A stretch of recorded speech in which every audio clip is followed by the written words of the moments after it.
O STJ define como ilegal a busca pessoal ou veicular sem mandado judicial, motivada apenas pela aparência ou atitude suspeita. A decisão causou discussões e dividiu opiniões. Sobre isso, nós conversamos agora com o deputado Gurgel, do PL do Rio de Janeiro. Muito bem-vindo à Jovem Pan News, deputado. Um bom dia para você. Bom dia, Marcelo. Bom dia, Cláudia. Eu que agradeço a oportunidade. Deputado, a gente sabe que existe um preconceito muito grande ainda no Brasil, de classe realmente. Os dados mostram que as pessoas negras, elas sofrem mais quando há uma abordagem policial, elas são mais discriminadas por parte da polícia, né? Não há um exagero?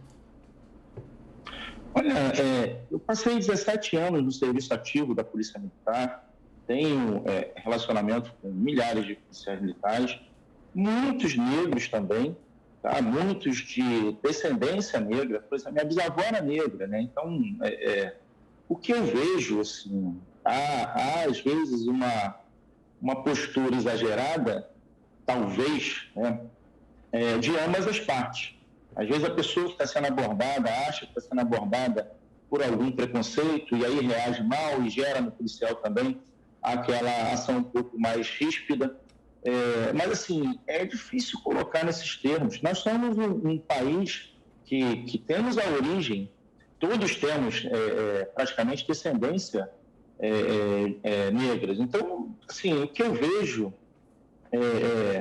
nesses elementos que foram colocados pelas últimas decisões, não só essas, está sendo atacada muito a atuação policial pelo Poder Judiciário. Eu gostaria muito que o Poder Judiciário tivesse chamado os três poderes, chamado o Poder Legislativo, o Executivo e o Judiciário, para que possamos tomar uma decisão. Não pode acabar, proibir, tornar ilegal uma atuação policial sem ser discutido, sem saber o que vai se colocar no lugar. É uma decisão, na minha opinião, muito cruel com as pessoas. Eu vou dar pequenos exemplos aqui, só para você ter uma ideia de como funciona essa atuação policial. Vamos lá. Alguns elementos da abordagem policial, por exemplo, eles não admitem que você sequer veja as pessoas. Hoje as pessoas andam em carros com isso filme, andam fechados, então são elementos que você não olhar. Se a traseira está muito arriada, pode ser que tenha um corpo ali, pode ser que tenha alguma coisa. Qual é o problema da polícia solicitar a parada e observar o que tem dentro daquela mala, naquela traseira arriada, por exemplo?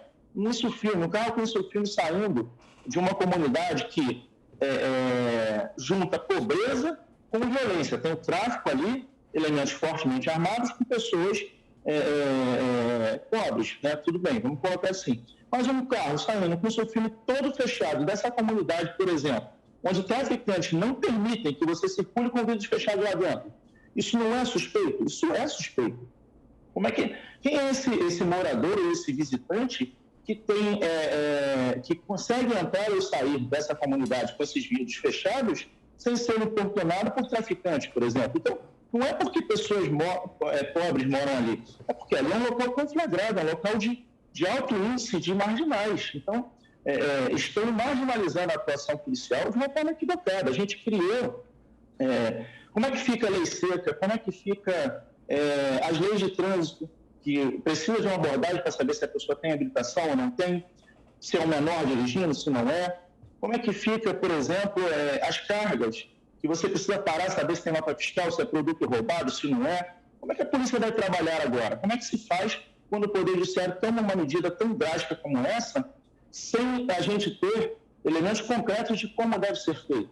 E hoje ainda tem o seguinte, quando se criou também que não é crime, outra decisão do Poder Judiciário, que não é crime não atender, não respeitar a ordem de parada do policial, o cara vai fazer o quê? Vai passar com o vidro fechado, o policial não consegue enxergar quem está lá dentro, ele não atende a ordem de parada do policial, vai embora, o policial também não pode abordar, porque só infundar a suspeita. Então, o que você criou? Você está criando uma zona franca também de possíveis crimes fora das comunidades. Já tem uma zona franca dentro das comunidades, onde tudo é permitido ali. E agora você está criando isso fora da comunidade. Eu quero saber como é que a gente vai sobreviver a esse estado de guerra que a gente vive, com decisões como essa que os magistrados não estão observando a ponta da linha, eles estão vivendo talvez numa bolha alegando questões pontuais que ocorrem, a diferença é que a polícia, o policial, ele é um servidor público e ele é punido pelo que ele faz, pelas ações erradas que ele faz. O vagabundo, o traficante, não é punido pelas coisas erradas que ele faz.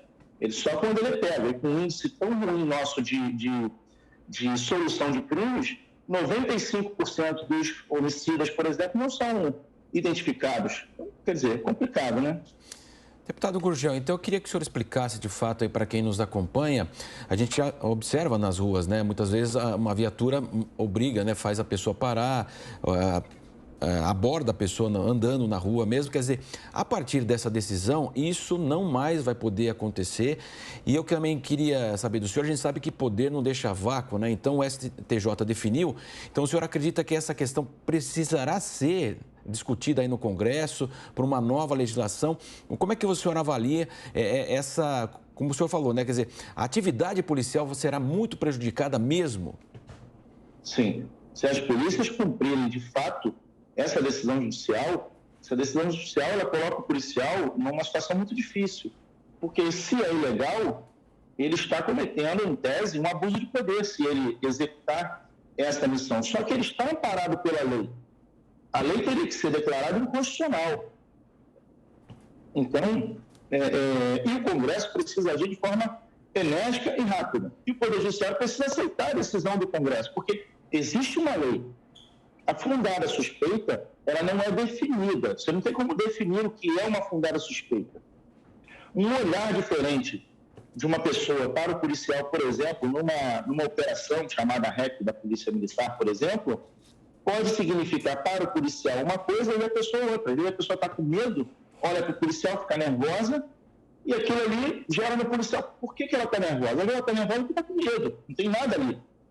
Mas tu tem que checar, porque às vezes está com medo porque tem alguma coisa. A Rodoviária Federal, por exemplo, a Polícia Rodoviária Federal, inúmeras vezes faz umas abordagens, encontra armas, encontra drogas. Como você vai ver a descrição do policial, ele fala, ele estava muito nervoso na abordagem, e isso gerou em nós uma suspeição. E através daquele nervosismo, daquele elemento, ele conseguiu lograr êxito em apreender armas, apreender drogas. São inúmeras as decisões. Esse número de 1% das ações são exitosas em prisões, etc., com as abordagens policiais. Coloca esse número de 1% uma pessoa que foi salva de um sequestro, por exemplo, que estava sendo levada no seu carro, o policial olhou, achou aquela postura estranha, abordou e salvou essa pessoa. Esse é 1% mesmo, ou se é uma vida que a gente está falando. Então, colocar números é muito fácil. Falar friamente, sem estar na rua, sem entender a função, é muito fácil. Agora, resolver os problemas da sociedade, principalmente de violência, porque essas decisões parecem ser tomadas para outro país. Parece que o camarada vai passear em outro país e chega lá, ver uma coisa bonitinha, volta e quer que a gente esteja da mesma forma. Então, manda marginal ser igual também. Manda o bandido agir como age em outros países também, para a gente poder conseguir equilibrar a nossa sociedade. Marginalização aqui, nós temos atos domiciliares de terrorismo. É terrorista, o cara sequestra, assassina, tortura, mata, só porque eu vou falar de policial, que a gente já está cansado de falar que isso acontece com policial. Vamos falar do morador de outra comunidade que entrou lá errado, foi fazer não sei o quê, uma comunidade lá, e foi torturado e morto com vários tiros, só porque morava naquela localidade. Gente, isso não é normal, pelo amor de Deus, isso não é normal. Agora, parece que só é anormal para algumas pessoas quando é um bandido. Quando é um bandido que é morto, quando é um bandido que tem alguma ação um pouco mais enérgica da polícia, aí gera uma comoção nacional, gera punição aos policiais. A abordagem, a ordem do policial de parar, eu vou até repetir isso. O que vai acontecer no tribunal? Quando o juiz emanar uma ordem e a ordem judicial descumprida é desobediência, se ele vai ter a mesma postura que ele teve com o policial. Quer dizer, a ordem do policial, então, não é crime. Agora, será que a ordem do magistrado também não vai ser crime? Então, vamos acabar com o crime de desobediência? Entendeu? Então, assim, está criando uma desordem, uma bagunça generalizada no nosso Estado. Eu acho que o Poder Judiciário deveria chamar os poderes e a gente tentar chegar a um consenso. Vocês têm uma opinião de que isso contraria a Constituição, coloca na mesa para a gente e a gente vai tentar elaborar uma lei de acordo que abrange os três poderes e a vontade social, para equilíbrio com a sociedade. Mas do jeito que está acontecendo, aí eu tiro vocês que se virem. Policial que se vire para trabalhar na rua, Congresso que se vire para colocar uma lei. Se eu não estiver de acordo, eu vou suspender a lei também do mesmo jeito, vou dizer que o policial cometeu abuso de autoridade, vou soltar o traficante, como foi o caso dessa lei, colocou um traficante em liberdade, um traficante que foi pego com drogas, somente porque o policial o abordou e afundaram a suspeita para ele não serviu. Quer dizer, colocou um traficante na rua. Complicado, difícil ser policial, difícil atuar nessa democracia que a gente está construindo aos últimos anos. Nossa democracia ela corre sérios riscos, sim, mas é por culpa de decisões que extrapolam as suas ações e que não respeitam a realidade social que a gente vive. Nós temos que trabalhar com a realidade social que a gente vive, com o país que nós vivemos. Toda comparação, a gente que pesquisa, que é pesquisador, sabe que precisa ser comparado entre os mesmos ambientes ou o mais próximo possível, para que você tenha, de fato, uma solução que vai se amoldar àquela realidade. Não adianta eu comparar o Brasil com Portugal, que tem uma população muito menor, por exemplo, que o clima é diferente lá, não adianta comparar os Estados Unidos, tem que comparar com países próximos à nossa realidade. E é difícil achar um país próximo à nossa realidade no que tange a tráfico de drogas, a domínio de território, a zonas francas do crime e zonas francas econômicas. Você imagina a economia que não gira nessas localidades onde tem mais de 100 mil habitantes. Você imagina quanto que não se deixa de arrecadar, você imagina quanto que não se deixa de pagar em mercadorias. Mercadorias roubadas, por exemplo, são escoadas aonde? Onde que tem os desmanches de carro, que a gente tem um índice de roubo de carro muito grande. Então, onde é que essa economia paralela, a economia do crime, circula? São nessas áreas conflagradas. Essas áreas estão gerando riqueza, estão gerando economia e poder paralelo, poder bélico, poder criminoso e riqueza. Para onde estão indo essas riquezas? Quem está se beneficiando com isso? Então, são vários problemas que a gente tem, que a gente quer chegar e resolver com proibição de abordagem policial, com uma decisão de que afundar a suspeita não é suficiente. E 90% das abordagens são assim. O policial olha, entende que há elementos, às vezes, eu volto a repetir, às vezes não é nem a postura da pessoa a ser abordada, às vezes é o ambiente. Se houve um roubo naquela localidade, se houve um carro é branco, você vai abordar os carros brancos, você vai abordar todos? Não, você vai abordar aquele que chama a tua atenção. E vai chamar a tua atenção por várias razões. Se você não souber explicar qual é a razão, não teve fundamento para você realizar aquela abordagem. Eu não acredito, a decisão foi muito vazia, foi muito evasiva, vamos colocar dessa forma, né? Não produz segurança jurídica nem para o policial, nem para a sociedade. Se a gente, por exemplo, vai impedir uma ou outra ação, por exemplo, abordagens aleatórias, é questionável. Abordar aleatoriamente, é questionável. Agora, perfeito. O tirocínio policial, essa questão toda, isso não pode, está acabando com o serviço policial, essa é a grande verdade. Perfeito. Deputado Gurgel, agora quem vai participar da entrevista também é o nosso comentarista aqui da Jovem Pan News, o Roberto Mota. Pode fazer essa pergunta, Mota. Bom dia, deputado. Muitos analistas de segurança pública são claros em dizer que existe uma guerra à polícia em andamento hoje no Brasil. Essa guerra tem uma motivação ideológica, mas também tem uma motivação de interesses escusos ligados a narcotráfico e a vários outros mercados ilegais, como o senhor mencionou, né? Faz parte dessa guerra dizer que a polícia persegue pobres, né? Com a criação do tal movimento Black Lives Matter nos Estados Unidos, que foi importado para o Brasil alguns anos atrás, passou também a fazer parte dessa guerra a estratégia de alegar que a polícia age com preconceito. Tem um grande economista americano chamado Thomas Sowell, que já explicou em detalhes esse fenômeno em que juízes, nos seus gabinetes refrigerados, são juízes que nunca pegaram numa arma, nunca fizeram uma prisão, nunca entraram na favela, mas eles querem ensinar ao policial das ruas como trabalhar. E aí esses analistas dizem o seguinte, faz parte dessa guerra, o caso que aconteceu recentemente, de uma apreensão de 700 quilos de cocaína escondida dentro de mangas que estavam num galpão, uma juíza determinou que os criminosos fossem soltos porque teria havido uma invasão de domicílio sem mandado judicial, enquanto a Constituição prevê que o flagrante seria uma exceção à inviolabilidade do domicílio. E não se tratava nem de domicílio, era um galpão. A gente teve recentemente aqui no Rio de Janeiro a DPF 635, que desde junho de 2020 determinou a suspensão das ações policiais nas favelas do Rio de Janeiro, o que a polícia diz que criou santuários do crime aqui no Rio. A gente tem uma decisão de não muito tempo atrás da terceira Câmara Criminal do Rio Grande do Sul, que diz que se o bandido atirar na polícia, mas não fizer mira, não fica caracterizada tentativa de homicídio. É apenas um crime mais leve que não dá prisão. E agora, essa questão da atitude suspeita, que quem tem o mínimo de contato com a atividade policial sabe que a detecção da atitude suspeita de um potencial criminoso faz parte da tática básica de policiamento de rua em qualquer lugar do mundo.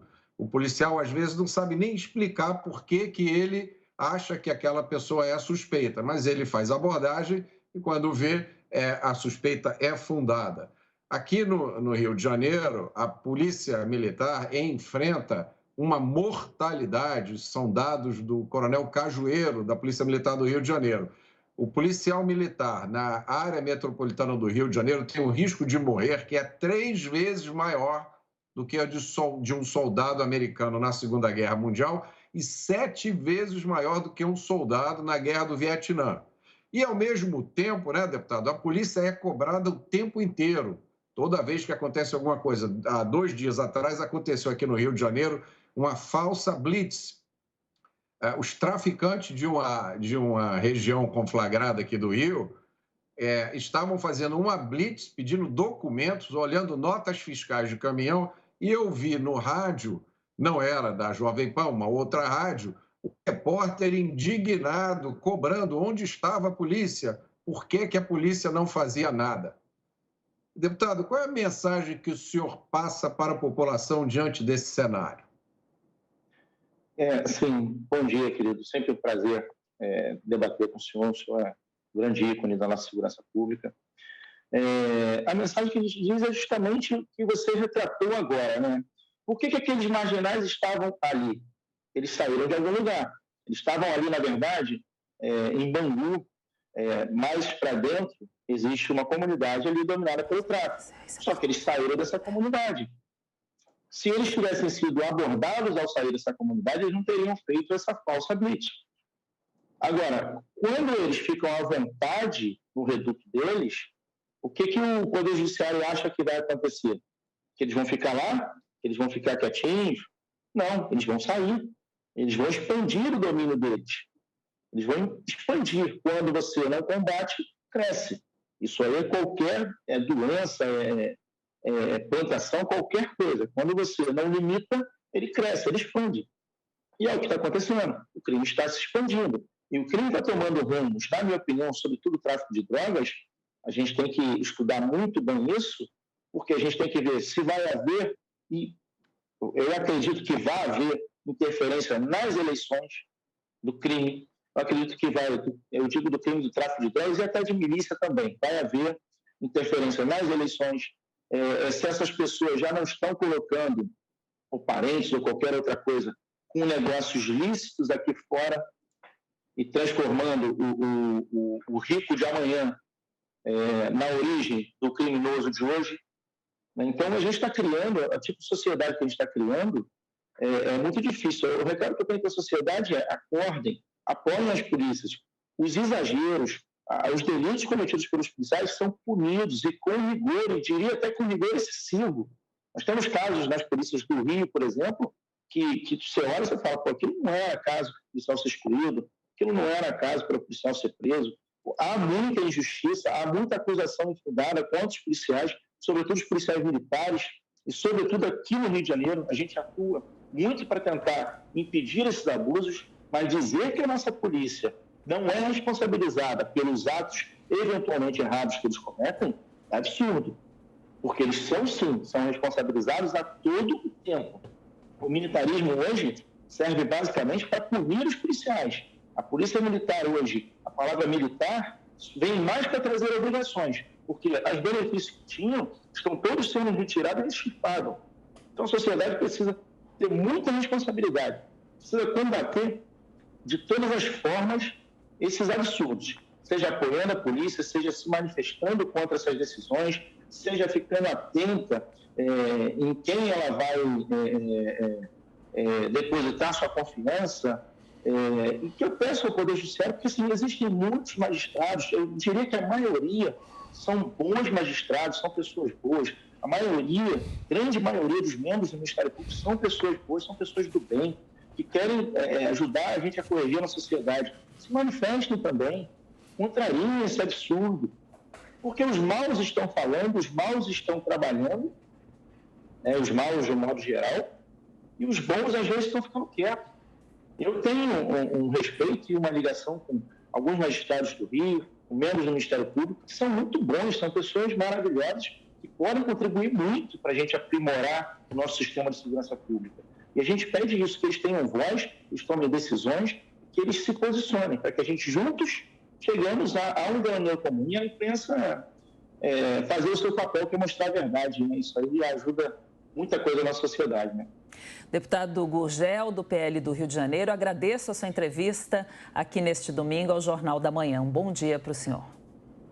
Bom dia a todos, muito obrigado, um grande abraço, parabéns à Jovem Pan pelo trabalho.